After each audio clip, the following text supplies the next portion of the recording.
माधुरी दीक्षित आणि उर्मिला मातोंडकर यांनी रंगीलामधील याई रे या गाण्यावर जबरदस्त डान्स केलाय। यावेळी माधुरीने लाल रंगाचा कॉर्ड सेट घातला होता। उर्मिला मातोंडकरने सोनेरी आणि काळ्या रंगाचा डिझायनर ड्रेस घातला होता। या दोघींचा हा व्हिडिओ प्रचंड व्हायरल झालाय। नेटकरांनी या व्हिडिओवर कमेंट्स देखील केल्या।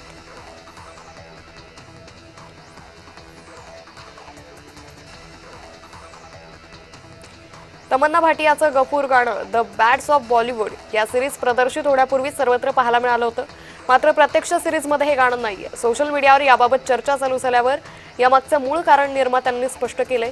गफूर हे आयटम सॉन्ग फक्त सिरीजच्या प्रमोशनचा एक भाग होतं, त्यामुळे हे गाणं मूळ सिरीजमध्ये नाहीये असं स्पष्ट करण्यात आलंय।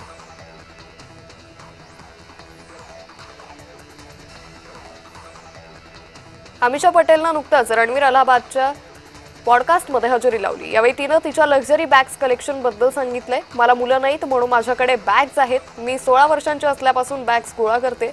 5 ते 6 वर्षांची असतानाही शूज आणि बॅग्स मी नेहमीच मॅचिंग घालायचे असं अमिषानं म्हटलंय।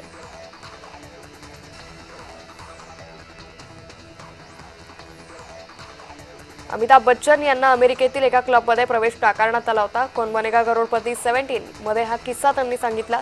अमेरिकेत रात्री तिथे काही क्लब असायचे जिथे तरुण आणि सेलिब्रिटी डान्स करायचे। या ठिकाणी जाणं खूप कठीण होतं। आम्हाला प्रवेश नाकारल्यानंतर आम्ही लिमोझिन नावाची मोठी गाडी भाड्यानं करून गेलो। त्यानंतर आमचं स्वागत करण्यात आलं। हा किस्सा सांगताच प्रेक्षकांमध्ये हशा पिकला।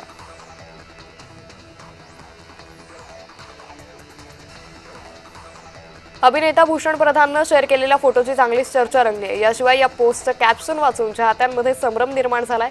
भूषण प्रधाननं अभिनेत्री केतकीसोबत फोटो शेअर केलेत। यामुळे हे दोघं रिलेशनशिपमध्ये आहेत का असा प्रश्न चाहते विचारताय। खूप दिवस आम्ही एक गुपित दडवून ठेवलंय असं कॅप्शन त्याने या फोटोला दिलंय।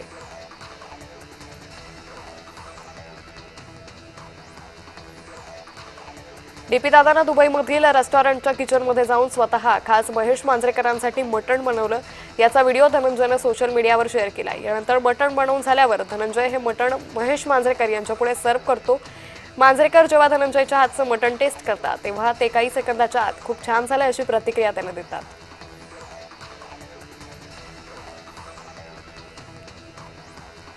गँग वॉर ही थीम संपवून आता चला हवा येऊ द्या या कार्यक्रम पुन्हा एकदा मूळ स्वरूपात प्रेक्षकांचं मनोरंजन करण्यासाठी सज्ज झालाय। हा बदल येत्या 20 सप्टेंबरपासून केला जातोय। आधीच्या पर्वाप्रमाणे आता इथून पुढे दर आठवड्यात नवीन पाहुणे या शोमध्ये दिसतील। भाऊ कदम शिवाय मजाच नाही, भाऊ कदम आणि निलेश साबळेला परत आणा, भाऊ कदम पाहिजेच अशा प्रतिक्रिया युजर्सनी या प्रोमोवर दिल्या।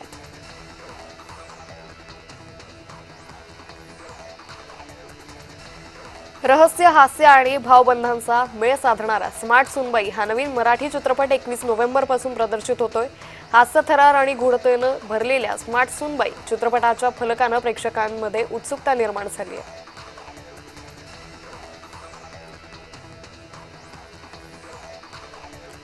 आगामी नवरात्रोत्सवाच्या पार्श्वभूमीवर सर्वश्री प्रोडक्शनचं 3 हे नवीन गाणं लवकरच प्रेक्षकांच्या भेटीला येणार आहे। यातच नुकतंच 3 या गाण्याचं पोस्टर रिलीज करण्यात आले। या पोस्टरमुळे प्रेक्षकांना गाण्याची उत्सुकता लागली।